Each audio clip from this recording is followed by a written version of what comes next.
Olá pessoal, bem-vindos a mais um encontro dos Círculos de Leitura. Hoje o nosso encontro acontece nesse formato. Nós vamos disponibilizar o material de leitura dessa semana aqui, através do vídeo, onde nós vamos fazer uma leitura compartilhada, vamos ler juntos, fazendo breves reflexões e também vamos colocar o material em PDF para vocês, tá ok? O texto de hoje, o texto desta semana é da escritora Marina Colasanti, chama-se De Muito Procurar. Vamos iniciar a leitura com uma breve introdução, uma breve apresentação e nós seguimos com a leitura do texto, do conto. Escolhemos essa história porque nos interessam muito essas pessoas que veem o que os outros não conseguem ver e por meio delas conseguimos também ver. Como o nome do conto diz, a história nos apresenta um homem que procura e que de muito procurar acaba encontrando.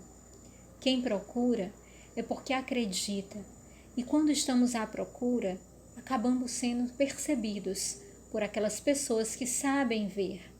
Procurar é acreditar que a solução está em algum lugar. Aquele homem caminhava sempre de cabeça baixa. Por tristeza? Não. Por atenção. Era um homem à procura de tudo que os outros deixassem cair inadvertidamente. Uma moeda, uma conta de colar, um botão de madrepérola, uma chave, a fivela de um sapato, um brinco frouxo, um anel largo demais. Recolhia e ia pondo nos bolsos, tão fundos e pesados que pareciam ancorá-las à terra, tão inchados que davam contornos de gordo à sua magra silhueta. Silencioso e discreto, sem nunca encarar quem quer que fosse, os olhos sempre voltados para o chão, o homem passava pelas ruas desapercebido, como se invisível. Cruzasse 2 ou 3 vezes diante da padaria, não se lembraria o padeiro de tê-lo visto, nem lhe endereçaria a palavra, sequer ladravam os cães quando se aproximava das casas. Mas aquele homem, que não era visto, via longe. Entre as pedras do calçamento, as rodas das carroças, os cascos dos cavalos e os pés das pessoas que passavam indiferentes, ele era capaz de catar 2 elos de uma correntinha partida, sorrindo secreto como se tivesse colhido uma fruta. Percebemos que esse homem era diferente. Conseguia enxergar beleza nas coisas que outras pessoas perdiam pela rua. Mas ele também demonstra ser um homem muito solitário. Andava sempre de cabeça baixa. À noite, no cômodo que era toda sua moradia, revirava os bolsos sobre a mesa e, debruçado sobre seu tesouro espalhado, colhia com a ponta dos dedos uma ou outra mínima coisa para que à luz da vela ganhasse brilho e vida. Com isso, fazia-se companhia e a cabeça só se punha para trás quando afinal deitava no travesseiro. Os objetos que o homem encontrava faziam-lhe companhia. Esse foi um recurso que ele encontrou para não se sentir tão sozinho. Ele não desistia e todo dia se colocava a caminho. Procurava sempre. Estava justamente deitando-se na noite em que bateram à porta. Acendeu a vela. Era um moço. Teria por acaso encontrado a sua chave? Perguntou. Morava sozinho, não podia voltar para casa sem ela. Eu? Esquivou-se o homem. O senhor sim, insistiu o moço, acrescentando que ele próprio já havia vasculhado as ruas inutilmente. Mas quem? Resmungou o homem, segurando a porta com um pé para impedir a entrada do outro. Foi a velha da esquina que se faz de cega, insistiu o jovem sem empurrar. Diz que o senhor enxerga por 2. Nesse momento da história, o homem recebe uma primeira ajuda. A velha que se fazia de cega viu o homem que se fazia invisível. Ela ajudou o homem que tinha perdido sua chave e acabou ajudando também o homem que andava de cabeça baixa, porque viu que ele precisava de ajuda. Aqui uma dupla se forma. Uma pessoa que perde as coisas junto com uma outra que sabe encontrar. O homem abriu a porta. Entraram. Chaves havia muitas sobre a mesa, mas não era nenhuma daquelas. O homem então meteu a mão nos bolsos, remexeu, tirou uma pedrinha vermelha, um prego, 3 chaves. Eram parecidas. O moço levou as 3. Devolveria as 2 que não fossem suas. Passado dias, bateram à porta. O homem abriu, pensando fosse o moço. Era uma senhora. Um moço me disse, começou ela. Havia perdido o botão de prata da gola e o moço lhe havia garantido que o homem saberia encontrá-lo. Devolveu as 2 chaves do outro, saiu levando seu botão na palma da mão. Bateram à porta várias vezes nos dias que se seguiram. Pouco a pouco espalhava-se a fama do homem. Pouco a pouco esvaziava-se a mesa dos seus haveres. Soprava um vento quente, giravam folhas no ar naquele fim de tarde, nem bem outono, em que a mulher veio. Não bateu à porta. Encontrou-a aberta. Na soleira, o homem rastreava as juntas dos paralelepípedos. Seu olhar esbarrou na ponta delicada do sapato, na barra da saia, e manteve-se baixo. Perdi o juízo, murmurou ela com voz abafada. Por favor, me ajude. O homem recebe a visita de uma mulher que chegou na hora certa. Ela encontrou a porta aberta, porque uma parte daquele homem também já havia se aberto para deixar o visitante se aproximar.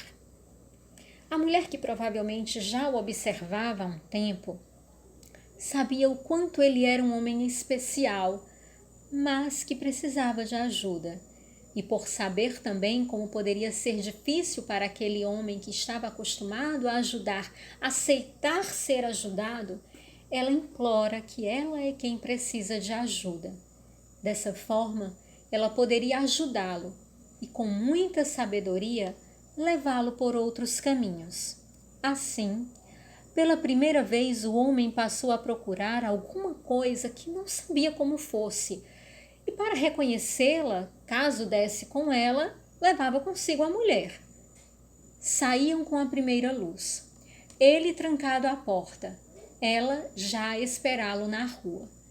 E sem levantar a cabeça,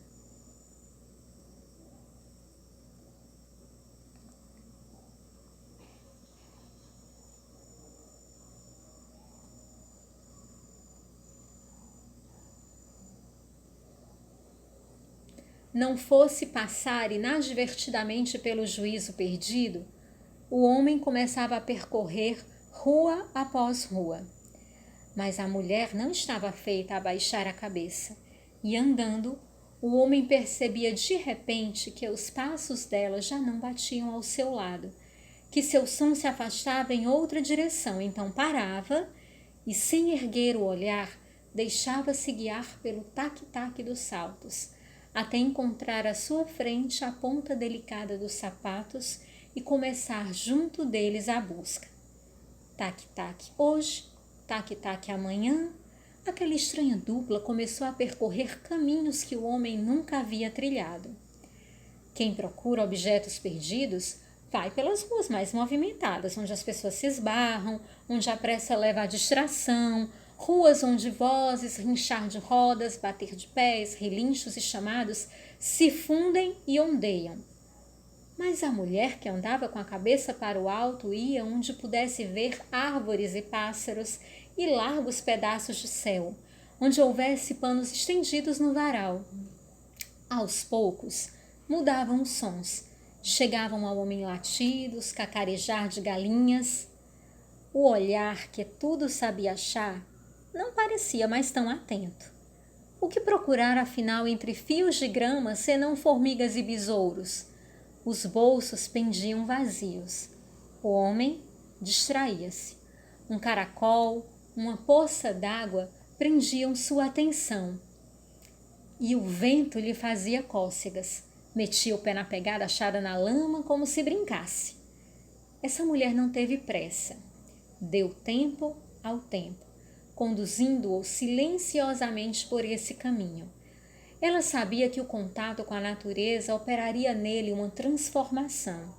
Aos poucos, ele esquecia de procurar e se entregava àquele ambiente. Se distraía com os detalhes da natureza, entregando-se à brincadeira que talvez não tivesse vivido na infância. Tac-tac conduziam nos pés pequenos dia após dia.